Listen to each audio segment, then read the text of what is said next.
Hello दोस्तों। तो आज हम का हमारा टॉपिक है स्टोरी बायस, जब कहानी हकीकत से ज़्यादा अच्छी लगती है। हमें हम हमें अक्सर मोटिवेशनल स्टोरीज ज़्यादा अच्छी लगती है बजाय कि हार्डकोर फैक्ट्स के। जब भी कोई हमें मोटिवेशनल स्टोरी सुनाता है, जैसे कि कोई चाय वाला बन गया करोड़पति, तो हम उस पर बहुत जल्दी बिलीव कर लेते हैं। दादी नानी की कहानियाँ, किस्से और बॉलीवुड की फिल्म्स देख के हम बड़े हुए हैं, और हम उस जो भी हमें वो स्टोरी सुनाई जाती है हम उस पे जल्दी बिलीव कर लेते हैं। यही एक मेंटल ट्रैप है और हमें इससे बचना चाहिए। तो मैं आपको एक एग्जांपल देता हूँ। जैसे कि जैसे कि आपने सुना होगा कि शाहरुख खान जो है, वो एक जब स्ट्रगलिंग टाइम था उनका, जब वो नए नए आए थे तो मुंबई में बेंच पे सोए थे, और उन्होंने किसी बिल्डिंग को देख के बोला एक दिन ये बिल्डिंग मेरी हो जाएगी, या फिर एक दिन मैं यहाँ पे राज करूँगा। ये सब स्टोरीज है, क्योंकि आप उनके और भी इंटरव्यूज देखेंगे पुराने, तो जिसमें उन्होंने क्लियर कहा है कि उनके पहले से यहाँ काफ़ी अच्छे कॉन्टेक्ट्स थे, और वो अपने पहचान वालों के ही रहते थे। क्योंकि हमें स्टोरीज़ सुनना अच्छा लगता है, इसीलिए हम उनकी पहली बात पे तो जल्दी बिलीव कर लेते हैं, और दूसरी जो उन्होंने जो दूसरे कभी इंटरव्यू दिए हैं उसको इग्नोर कर देते हैं। तो अब हम ये जानेंगे कि ये स्टोरीज़ हमें पसंद क्यों आती हैं। क्योंकि हमारा जो दिमाग है वो बहुत लेज़ी है। हमें कॉम्प्लेक्स डेटा, फैक्ट्स, नंबर्स ये सब प्रोसेस करने में बहुत मेहनत करनी पड़ती है हमारे दिमाग को, और यही इसकी जगह हमें कोई स्टोरी सुना दे, उसको कहानी के रूप में सुना दे जिसमें एक हीरो है, एक विलन है, एक इमोशनल ट्विस्ट है, तो हम उसको बहुत ईज़िली ग्रैब कर लेते हैं। बेसिकली हमारा दिमाग बहुत ईज़िली ग्रैब कर लेता है। यही कारण है कि हमारा दिमाग स्टोरीज़ को बहुत जल्दी बहुत पसंद भी करता है, और चाहता है कि हमें हर चीज़ स्टोरी के फॉर्म में दिखाई जाए या सुनाई जाए। मैं आपको एक और एग्ज़ाम्पल देता हूँ। ये हमारे पहले वाले कंसेप्ट से भी मिलता है, सर्वाइवरशिप बायस। तो अगर आपको कोई स्टोरी सुनाता है कि किसी फलाने व्यक्ति ने कॉलेज से ड्रॉप आउट करा, फिर उसने एक स्टार्टअप खोली, और उसने अपनी कड़ी मेहनत से आज मल्टी बिलियन डॉलर का स्टार्टअप बनाया, अपनी कंपनी बना ली है। तो आप उस पे बहुत जल्दी विश्वास कर लेंगे, आप उसकी कहानी से मोटिवेट हो जाएँगे। लेकिन आप ये नहीं सोचेंगे कि हज़ारों लोगों ने कॉलेज ड्रॉप आउट करा, लाखों लोग रोज़ मेहनत करते हैं, लेकिन हर आदमी इतना सक्सेसफुल तो नहीं होता है। तो आप उसको इग्नोर कर देंगे, क्योंकि वो हार्डकोर डेटा है, हार्डकोर फैक्ट्स है। आप सिर्फ़ उसकी स्टोरी, क्योंकि वो एक अकेला सर्वाइव कर गया, तो हम उसकी स्टोरी सुन के अपने आप को मोटिवेट कर लेंगे।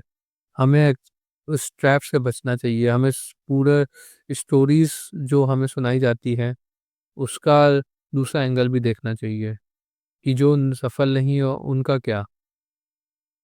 इस बायस का सबसे ज़्यादा फ़ायदा उठाते हैं हमारे मीडिया वाले, हमारे यूट्यूबर, जो भी कंटेंट क्रिएशन करता है, या जिसको आपको अट्रैक्ट करना है ताकि आप उनकी चीज़ देखें या सुनें, वो लोग बहुत फ़ायदा उठाते हैं। आपने मीडिया में देखा ही होगा कि किस तरह वो लोग आधी क्वेश्चन मार्क करके एक हेडलाइन बनाते हैं, और अंदर कुछ निकलता है कि मान लीजिए कि किसी गर्म जगह में बर्फ़ गिरी, आगरा में बर्फ़ गिरी, तो आपको लगेगा शायद वो वाली बर्फ़ की, स्नोफॉल वाली बर्फ़ की बात हो रही है, और जब आप खोल के देखेंगे तो पता चला कि वो किसी साइकिल में बर्फ़ की सिल्ली गिर गई, ऐसा कुछ होगा।